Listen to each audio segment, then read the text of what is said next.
Hi, everybody. Welcome back to another exciting episode of the Holistic Pharmacy Podcast. I have with me a very, very special guest. I know I say that all the time, but his name is Reed Davis, and you'll see what I mean in a second. He's a double board certified holistic health practitioner and certified nutritional therapist, is globally recognized expert in functional lab testing and holistic lifestyle medicine.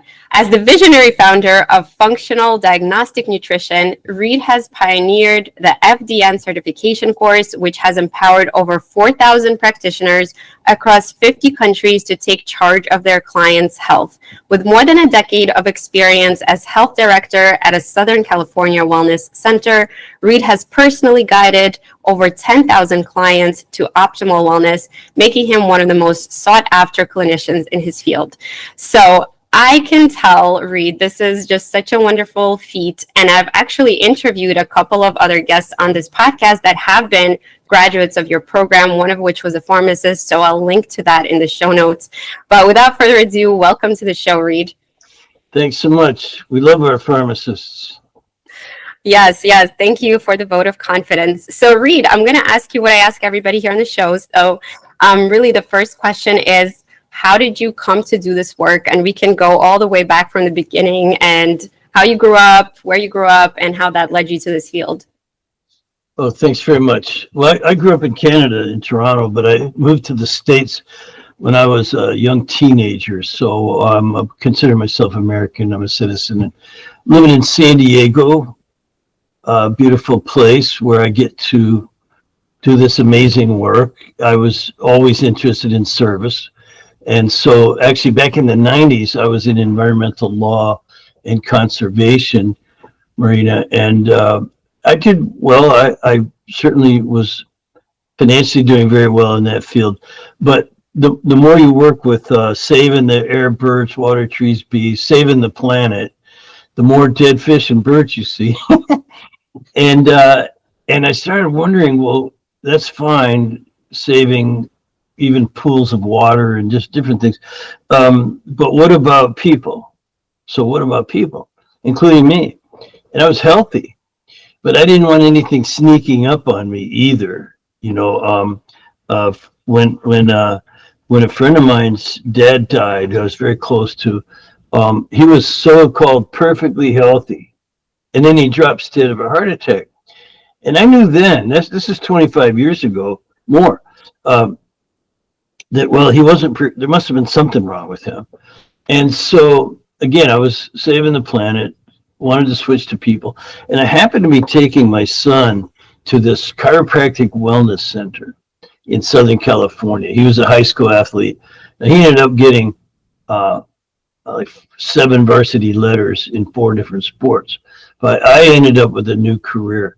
Listening to the alternative doctors there explain how the body really worked was just a fascinating new area for me, and I had to become part of it. So I asked them for a job, mostly in marketing and business, and yet within just a few weeks, I was taking courses in anatomy, physiology, biochemistry, studying the body. I was running the office pretty much because I'm a good organizer, and then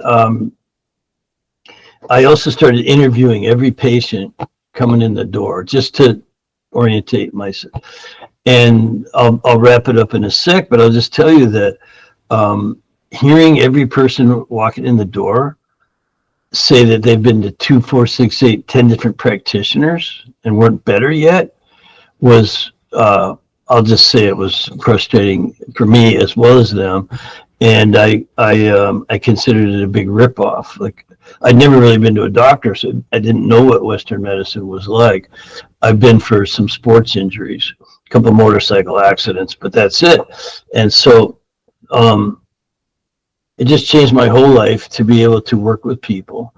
And the one thing that really bothered me, another one thing, was so many of them said they'd been to their regular doctor, in quotes, and was told nothing's wrong with you.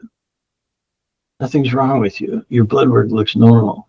And so that was frustrating too. Now, I'll just sort of finish off the origination story by saying, thank God, I was in a perfect position at the time to study alternative lab work, The doctors there were going to seminar, learning stuff, and I just jumped on that like a duck on a June bug. I just loved the fact that I could look at these labs too. Again, saliva testing, urine testing, stool testing, blood testing, yeah. But these alternative labs were my edge, and became my profession and talent and skills, and everything I did for the next 10 years was run labs. I just started running labs on every single person that would pay for a lab. And it was remarkable. I'll just think of one quick funny thing I did. I was out riding my motorcycle one day, and I thought about these poor folks back at the office, so frustrated and caught in this cycle of trying this and trying that, and never really getting any satisfaction or very little. And I was upset, kind of PO'd, as you might say.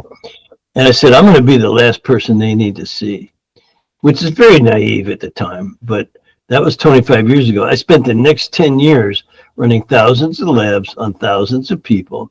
I had really good mentorship. In fact, one of the labs was in San Diego. I could go down there on weekends and talk to the scientists and the researchers and the doctors that were like me, going in there for learning. And but then I got to do a super amount of work. And again, with all that great mentorship, I made my own observations, Marina, about who got better and who didn't. And I tell you, I'm an organizer. I systematized it so that everybody walking in the door who said, I've been to 10 people already, I wasn't going to be number 11 out of 20. I was going to be the last guy. That was the goal, at least. And so after 10 years, they started making me teach others, and that's what I do now. I've been doing that since 2008. And so here we are. Wow. Well, I love that mindset and the determination to be that last practitioner they'll need. And I think it's so interesting, Reed, because many of the people I interview and that I see get into the holistic space, the functional medicine space, they come at it from a clinical background. And it seems like you are coming from a research perspective and also from this environmentalism background, which I think the more that I do the clinical work, the more it makes me actually go towards more conservation and land stewardship and relationship and cleaning up that environment as much as possible, because that is indeed what is making the waters murky, so to speak. And these are the waters that we're all swimming in, right? And it's sort of like that swimming upstream analogy where we are all individuals, and functional medicine teaches us to treat us as such. And at the same time, the root causes on a global level are so similar. So I really respect all of the background that you shared with us and how that factors into your work probably. So I'm curious if you could share with us right off the bat some of these clinical pearls and observations about what you were noticing about who gets well and who doesn't. Yeah, sure. And try to be succinct, because I think of all the things involved, and it's really, the human body and metabolism can be pretty complex.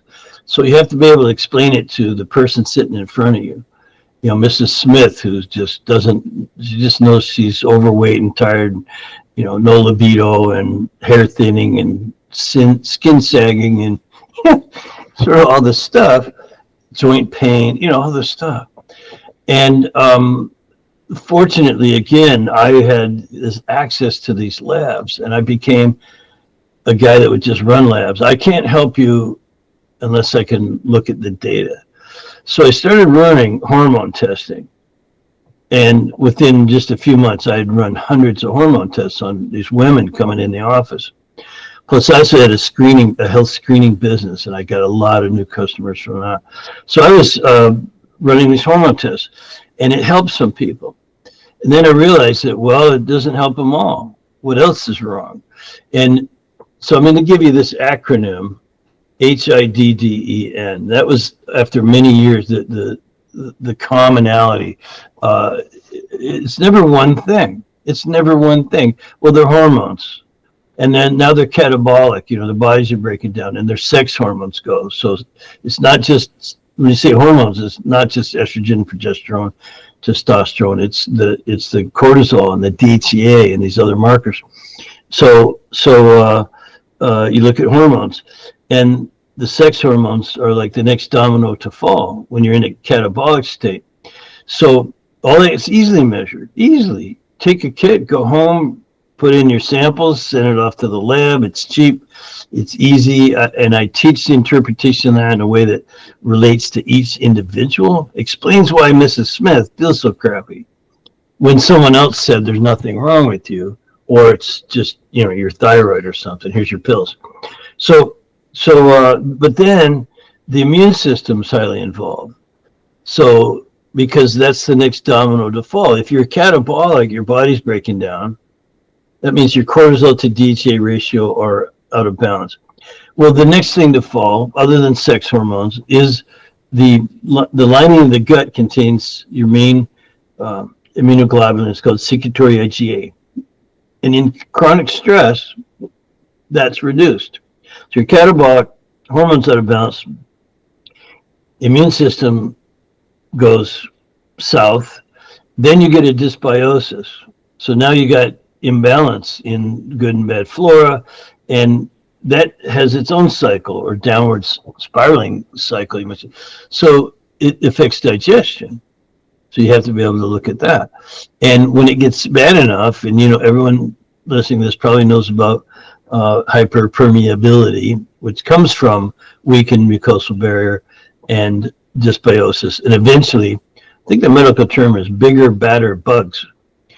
And so these bigger, badder bugs infest and cause biofilms and all kinds of toxins, exudates, and things that further disrupt the systems. So not only do you have your catabolic imbalance, sex hormone problems, immune system deficiency, dysbiosis, and bigger, badder bugs, now you've got leaky gut. So now you've got a detoxification problem because the liver gets congested. And if you go to a physician, they might look at certain enzymes or factors and say you look fine because it hasn't got that bad yet. It's not a true disease, but it's a dysfunction that's measurable. We use urinary bile acids, but it tells you now you got hormone, immune, digestion, detoxification. And that was enough for years and years. I would just help people, I'd do the measurements, give them the lifestyle requirements to reverse that. And I could go over those steps. But I also found out that energy production on a cellular level, the production of energy itself, and then the nervous system balance. I mean, if you work in a chiropractic office, which I did for 10 years, you learn about the sympathetic and parasympathetic, the autonomic nervous system. So I just went over HIDDEN testing. It spells hidden, makes it easy to remember. And that's our basic foundation for investigation. Hormone immunity. These are tests you can take home, do in the comfort of your house for the most part. And they're not expensive, and anyone can do it because there's no medical diagnosis. It's just what's dysfunctional. It's what's wrong with Mrs. Smith. What's really wrong? Not these labels that we're given. And it's very. I laugh all the time because of how simple it was to a guy with a logical mind trying to never being able to diagnose and treat, never wanting to. And our patients coming in didn't want another darn diagnosis. They just wanted, what's really wrong with me? And I sorted out some things that I just mentioned, HIDDEN at least. You can add in oxidative stress. You can add in some other markers that are easy to get. But that was it. And it led to, if I could go on, you want me to just go on?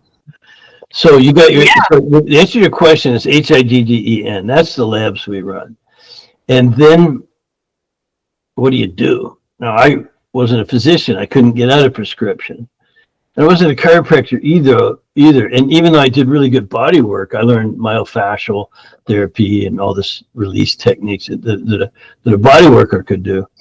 I couldn't adjust and think. So I started telling people who I'd see sometimes 2, even 3 times a week in the office, it's not what you do in the office that matters. It's what you go home and do. It's how you live your life. You got here because you didn't understand the laws of nature and are suffering the consequences of living outside of those tenets and principles that are inherent. Another big thing in an office like that is using the innate intelligence of the body and relying on it, and trusting it.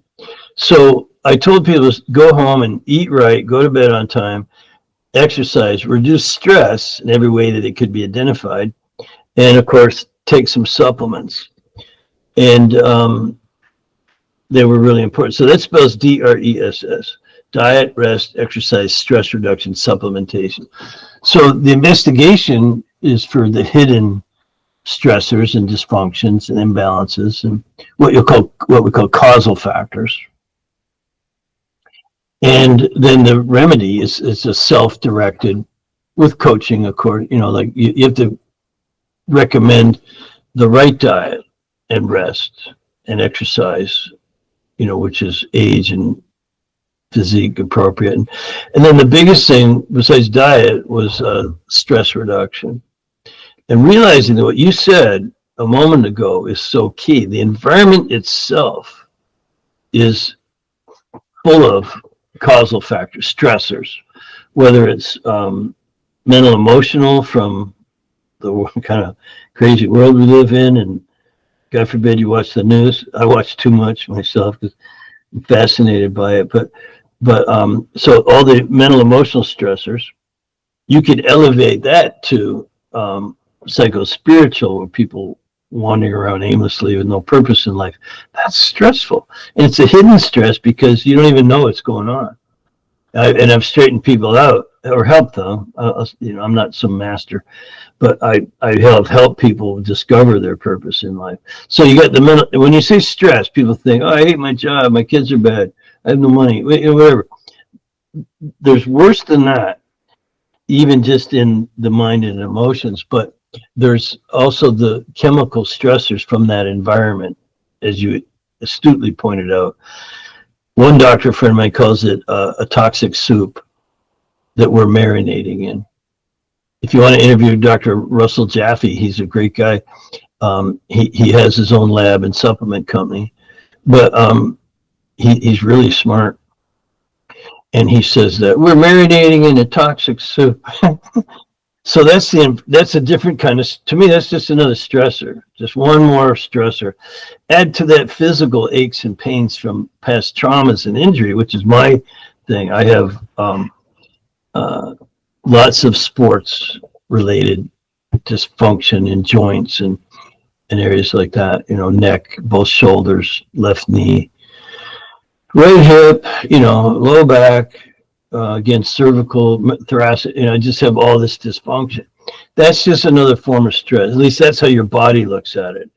It just doesn't really differentiate between getting yelled at and getting punched in the face. They're both just raise your cortisol, gets the blood, the flight, and that whole thing. So I kind of became an expert in stress and the lab work that would tell you the damage that's been done, because that gives you a foundation for taking the next steps.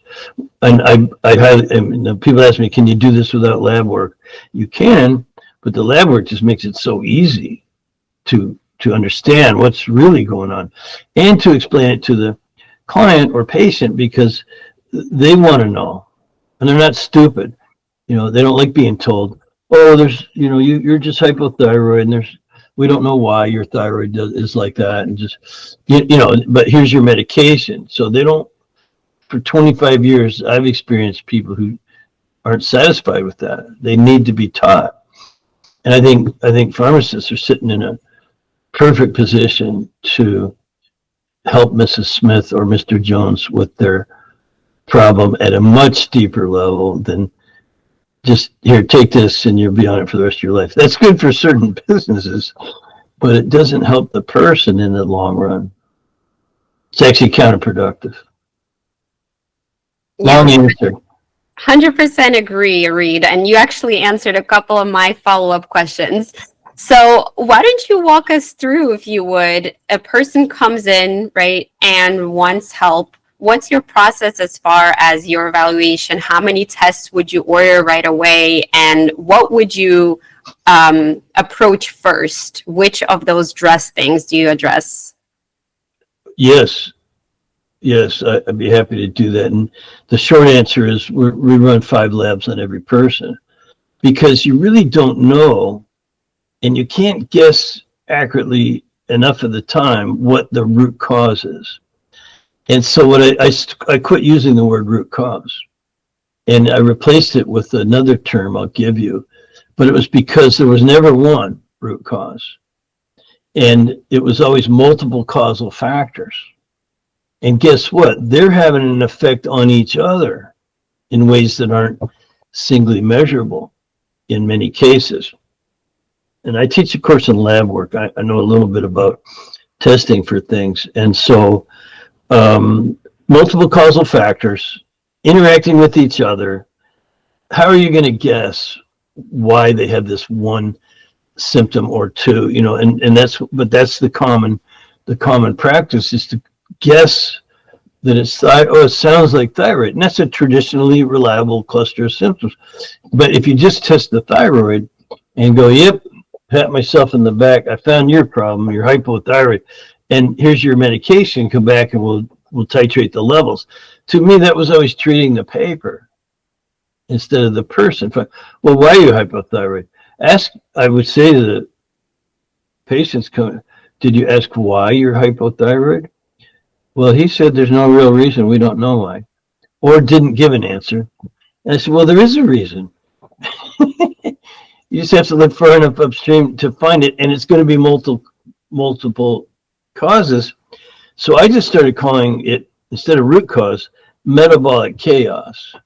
And that's a really good term to describe exactly what it's metabolic chaos that, you know, you've got the hormones and the immune system and digestion and detoxification, energy production, nervous system balance. That's, you know, but at least knowing that and knowing what those labs are, to answer your question, we run a hormone test, an immune system, you know, HIDDEN, through saliva tests for stress and hormones. We've added markers to that test to make it really even more reliable for looking into all the areas. You can do a saliva hormone test, which most people know about. We've added insulin and secretory IgA to that one test. So that was giving us more insights into who is this person? Why do they feel like crap?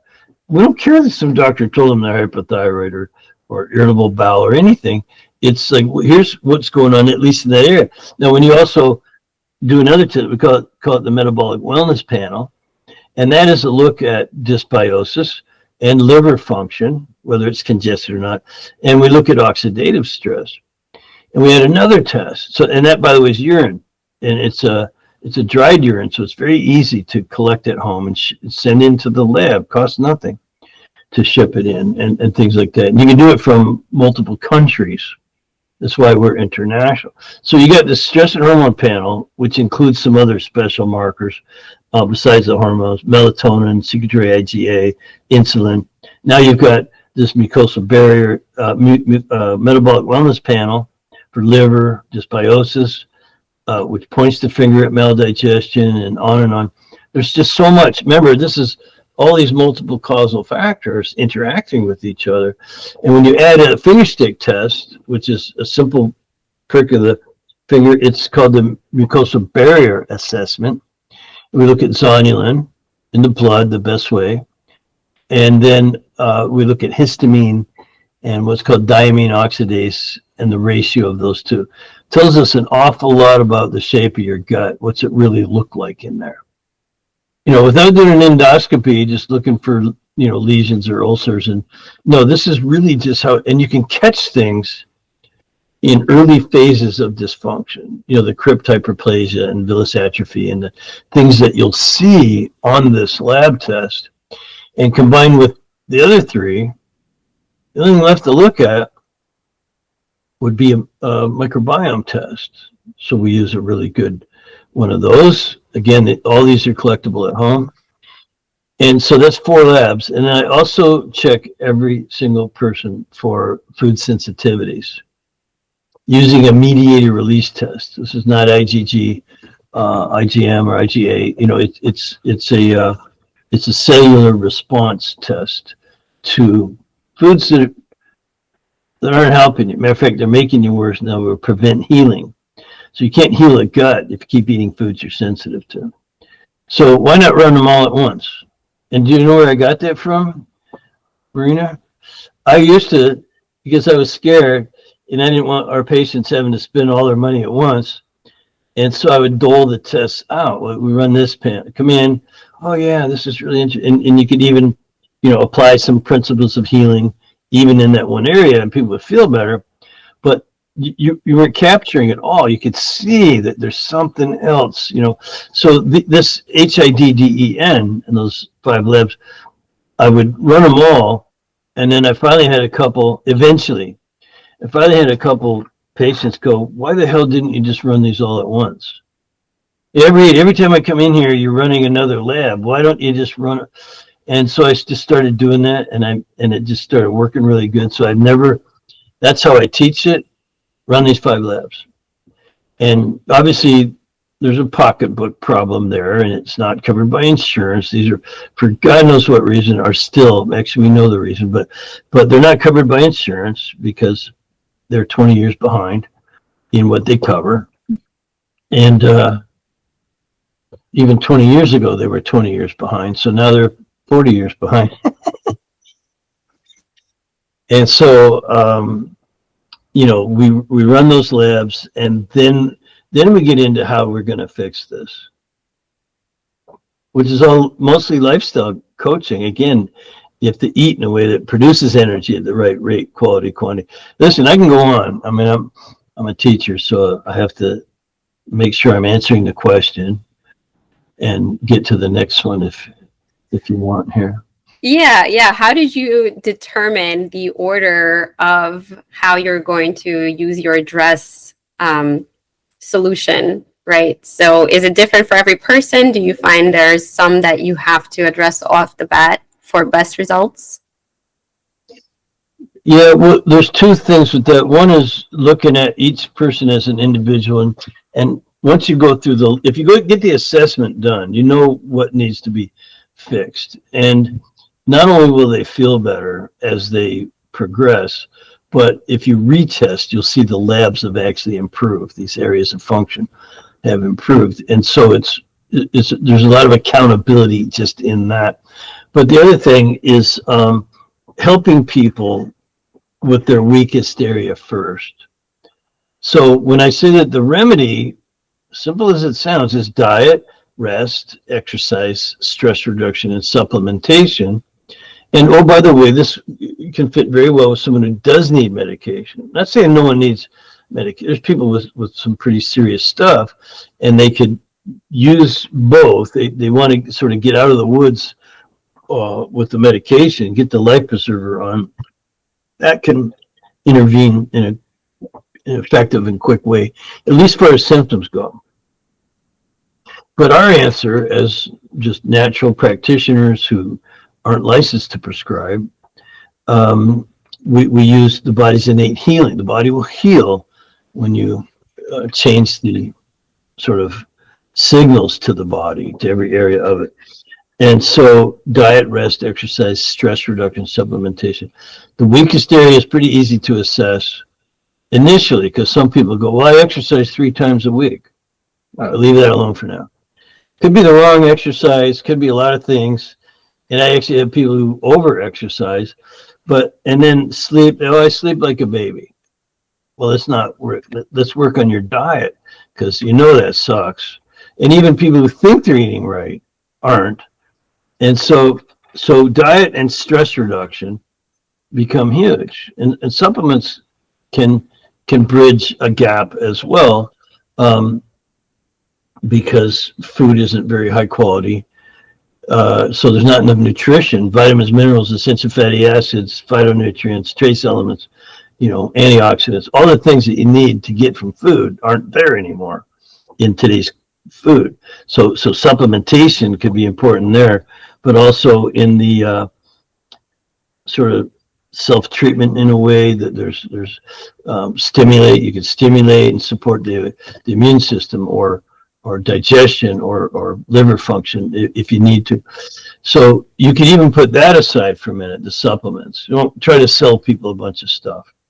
But getting the diet right, we use a system called metabolic typing, which really matches your genetic requirements in terms of two things. So the D is always a good place to start, even if they think they're eating right. And by the way, there's not much of a bigger epigenetic influence than diet. That's why this country that we live in is obese. We have, I don't know what percentage of kids are fat, but it's totally inappropriate to their genetics. They're not designed to be fat. They just end up being fat because of the crap they're putting in their bodies. And so we look at diet really seriously, and stress reduction, because that can be very much hidden as well. A lot of stressors just are hidden. Parasites, bacteria, funguses, viruses, food sensitive, these things you don't even know are stressing you out. And so if you take all those plus chronic, sympathetic dominance, fight, flight, and all the anxiety that comes with that, those two areas, if you did nothing else, diet and stress reduction, including even for myself, I'm still going and getting, because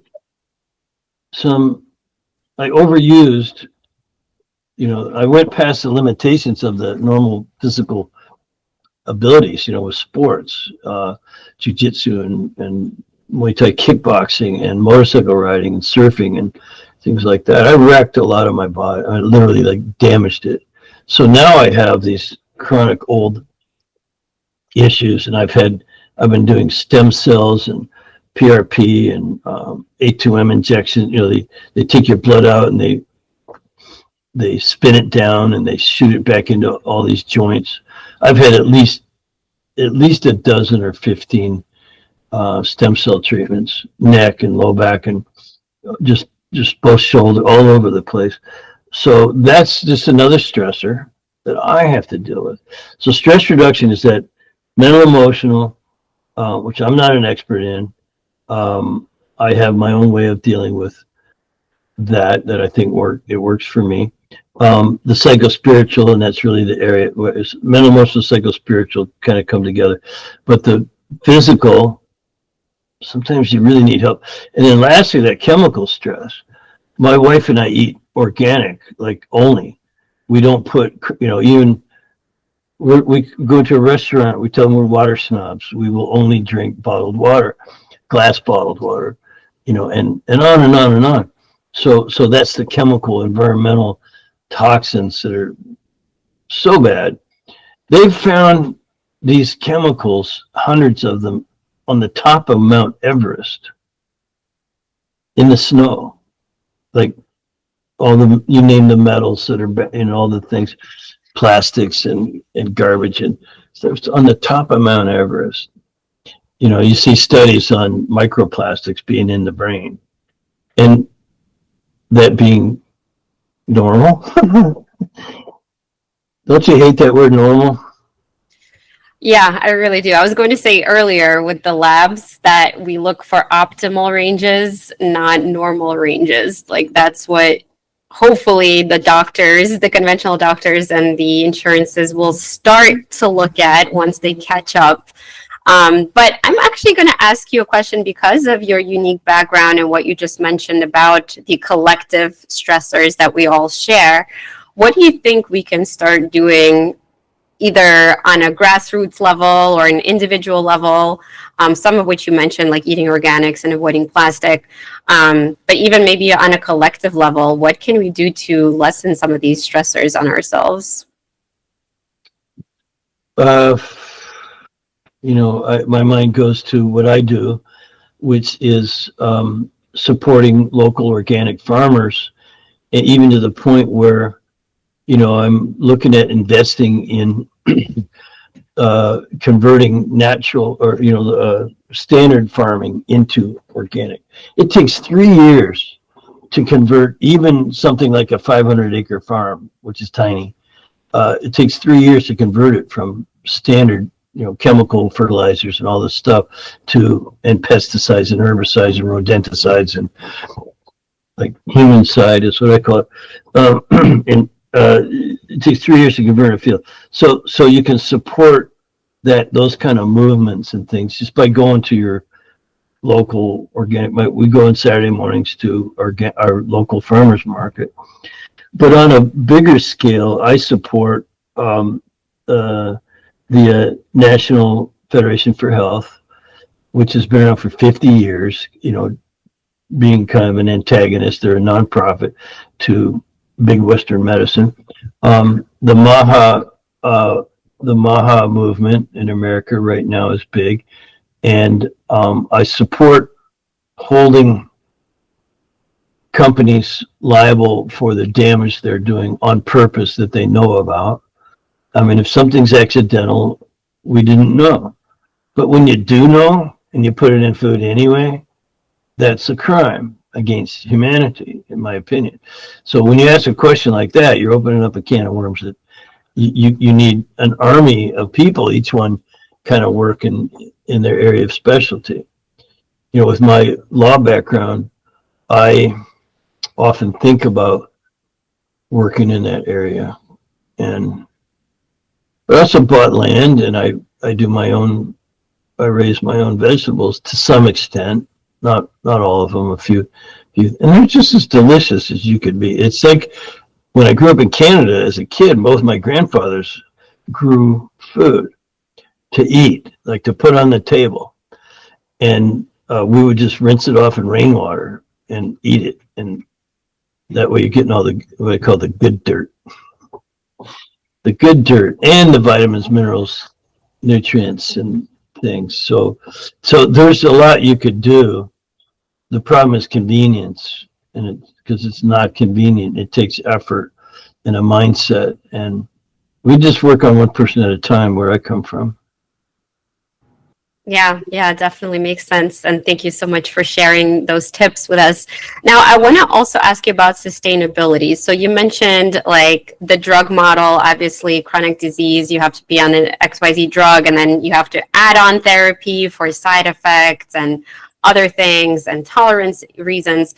And when you do your approach, you may have to also take some supplements to bridge the gaps that you talked about. So what's the ultimate goal, and what have you noticed around somebody needing to be on drugs or supplements for a prolonged period of time? Or is it possible to wean off everything? It depends on the person and what their situation is. The goal might be to have the innate intelligence to take over, to be so healthy that you don't need any of that stuff. You just need what humans need to be fully functional, at the cellular, tissue, organ system level. Like, so there's principles involved, and I could boil it down to coach up function in the areas that we mentioned and every other area, on a cellular, tissue, organ system level, to coach up function. So we do some measurements, look at what's dysfunctional, and then you feed people and the right things and remove the negative influences or signaling, which are almost unavoidable in some cases. But you do that while you coach down the contributors to metabolic chaos, and that is the stuff that you can avoid. I recommend people go to EWG.org, Environmental Working Group. It's the EWG.org. That will tell you, it changes every year. They go the clean 15 foods, the dirty dozen, the most toxic foods. And they have on there all kinds of information about household cleaning products and personal care products. And so that you can You stop putting stuff on your skin that's bad for you. If you wouldn't eat it, why would you put it on your skin? Because it's going to absorb right into your bloodstream. I have great stories about that. Uh, what just gets into our bodies through the skin alone is, you know, interesting and maybe atrocious. So you coach up function, uh, diet, rest, exercise, stress reduction, supplementation, while you reduce contributors to metabolic chaos, known and then some we might have to look for. But you never stop looking. So I Yeah. liken myself sometimes to that old Detective Columbo. I don't know if you ever watched a Yes, I Columbo have episode. actually. That guy was like me. He was disheveled and kind of goofy, but he was smart and he always got his man. He never quit. You remember he used to say, "I've got one more question, Mrs. Yeah. Smith," and that's kind of how we are. It's like look for those hidden stressors. Well, I've actually got one more question for you, Reed. How was FDN born? And if you could also talk a little bit about the business model that either you have adopted that was really successful or what you teach your FDN students. Sure. So after about 10 years of doing FDN, I didn't call it that. I was a personal trainer, certified nutritionist, and all these other things. And I was just running lab work. So I didn't have a name for it, but it was working. Our clinic got known for that. And I'd be out lecturing. I did a lot of lecturing in public. And people would say, why aren't you teaching other practitioners how to do this? This is rare. And I just didn't think about it. And one day, one of the lab directors, really smart guy, Dr. Timmons, called me and goes, "Who the hell are you?" I go, "What do you mean?" He goes, well, he goes, "You're like the number one busiest person on the planet. No one orders the number of labs you do. You run more than our best customer, and he has 5 doctors working for him. So whatever you're doing, you should be teaching it." So I thought about that, and I saw some other people going into teaching that I knew weren't that qualified. They didn't have the experience. So I put together a class in 2008, and I taught what I was doing. Just here's what I do. And most people wouldn't go away. So I started teaching and teaching and teaching, and then everybody kind of goes into this alumni group, which is a community now, so now we have the groundswell of peer support. So it's not just what I teach, it's what we find out in the meantime. And so that keeps everything we do fresh and up to date. And I mean, even as of today, now I have an education director. I have about 50 people all over the world helping teach, mentoring, and we have lots of programs and things for our grads. So that's the state. That's how FDN. I just called it that when I made it up. Functional Diagnostic Nutrition for my first class ever, and it's stuck. I mean, it just sort of can't get rid of it now. But so FDN, we're affectionately called FDNers all over the world, and especially U.S., Canada. And what was the other part of the question? It was like, the business model. Yeah, So I was always fee for service. I never took insurance. I did a lot of I learned how to do the billing for the company early because I kind of had to. I wanted to see where the money was. But all of my services have always been fee for service.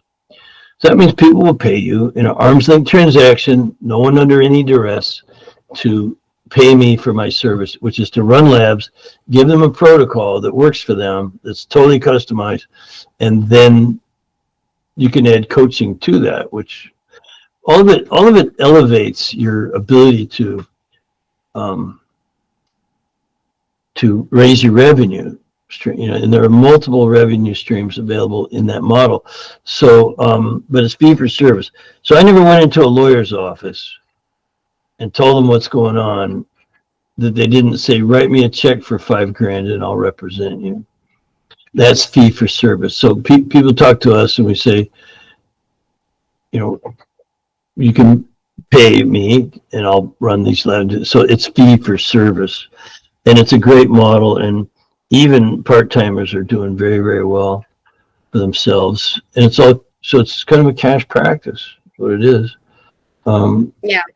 Yeah. And so I won't say it's lucrative unless you consider that for your time involved, like you want more than just financial freedom. Everyone wants financial freedom. To me, that's just having more money than what your bills add up to. You know, like, and you Right. can easily do that um, uh, and gain back your time. You know, work your own hours. Work from anywhere in the world that has an internet connection, because there's no brick and mortar required. And the freedom of time and geography are important, but your own health freedom, because you work on yourself. You're supposed to walk the talk to some degree. Everyone has problems, but you get health freedom, financial freedom if you charge right and know how to manage your customers. If you get results and get referrals, you're going to do well. And so, but then the freedom of knowing you're getting up every day in the world and doing some good in it is probably the highest level. And that's what I share with my wife, is we know we're doing good work, and there's a lot of joy and feeling blessed around that. Yeah, beautiful. And speaking of time, is there a minimum amount of time that you recommend clients work with you or any other FDNer to see those results from the DRESS protocol? Well, you can get relief. Relief comes pretty quickly, maybe just a couple weeks. If they're not feeling a whole lot better in 3 weeks, you got to reassess. But everyone feels better when they just start working on these things, and they taking control, and they know they're working on real stuff that's not some made up, label. And it's real dysfunction, and so they always feel better quickly. But the minimum is 90 days is what I recommend. It's a bite-sized piece of time. You get 90 days. Days are nice little chunks, but you string 90 days of good behavior together, and you're gonna see some major changes. Sometimes complete resolution, depending on what their complaints were. The other thing I'll say about this business aspect is knowing how to onboard the right people. I'm using the term onboarding. I really don't know where I got it from. It's kind of an interview where you're interviewing them to see if they would, number one, can you help them? And number two, do you want to? Is this somebody who would go into that arm's length transaction that you would want to take fees from to help them? So I have a very, very well thought out and developed onboarding process that I teach. All right, beautiful. Yeah, all of that makes sense. Thank you so much for sharing those pearls and all your wisdom today, Reed. If you have just one more minute, I'd love to do a rapid fire round of questions with you. Okay, sure. All right, so question one, what's the number one way somebody can improve their quality of life right now? Get up in the morning and be grateful for something. And we didn't practice it. That's just my automatic answer. I get up every day and thank God for the day. I'm one of the lucky ones. And again, to be able to do important work. So it sounds corny, I know, to some people, but gratitude is. I have a friend. Have you interviewed Ben Azadi? Not yet. Right, I'll write it down. Ben Azadi, and your listeners could look him up. He's a graduate of my program, and he calls it vitamin G. He's one of those guys out there really promoting the idea of your point of view. Is the cup half empty or half full? Successful people, most of them, look at the world as being pretty good. And no victimization. So that point of view would be my number one thing. You said rapid fire, but Yeah. I don't really work that way. Love it, Reed. Question 2 is, what do you wish more people knew about to empower their health journey? Well, look to rule number 1, but you know,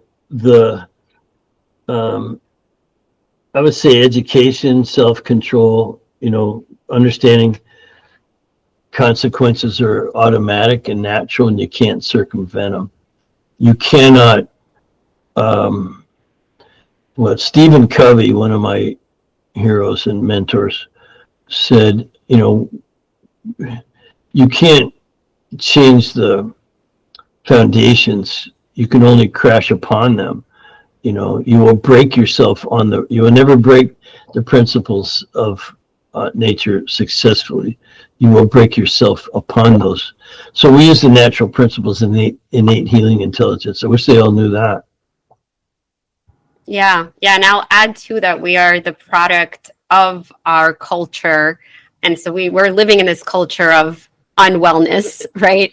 And the environment that we talked about. And that is, a lot of it comes down to what is, like you said, convenient, right? And what everybody else is doing and what is the norm, but that's not the optimal thing for the individual. So 100% agree with you there. Last question. What's something fun, like a fun fact about yourself, or even something surprising that many people may not know about you? You know, most people know I ride a motorcycle. I've had a collection of motorcycles since I was about 17. That's over 50 years ago. But I ride and I get out and I get some of my best ideas and thoughts, and I plan a yearly trip on the bike every year and things like that. I don't know if that's fun. I also drive I call it the tractor.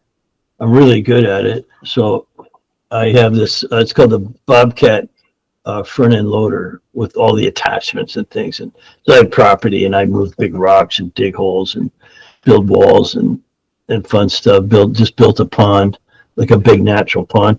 And for the first time, I actually saw an egret, big white bird, come. Never been around here before. It came because of that pond I built. So I try to go outside and have fun every day. Yeah, So I well, start so early. Those are definitely very fun facts. Thank you for sharing those, Reed. And lastly, can you please share with our audience how they could learn more about you, about FDN, and any other work you're doing? Yeah, for sure. So, you know, FDN is a very cool thing. We call it FDN training. So fdntraining.com/holistic pharmacy would be a good place to go. We have very popular webinar there for you for free called Step-by-Step System to Overcome Your Health Issues, something like that. So fdntraining.com/holistic pharmacy, please. All right, beautiful. Well, thank you so much again for coming on here and sharing everything that you shared with us today. And I really hope our listeners are just as transformed by this interview as I was. I was even taking notes. So thank you again for coming on, and I look forward to maybe having you on another time. Take care. My pleasure. Anytime you want to dive into any one of those things, because we got the 60,000-foot view today, but if your listeners would like it, I'd be happy to do it. And thank you very much. You're doing amazing work. I hope you just keep at it because it's much needed. Thank you, Reed. Have a great day ahead. Bye. Take care, Raina.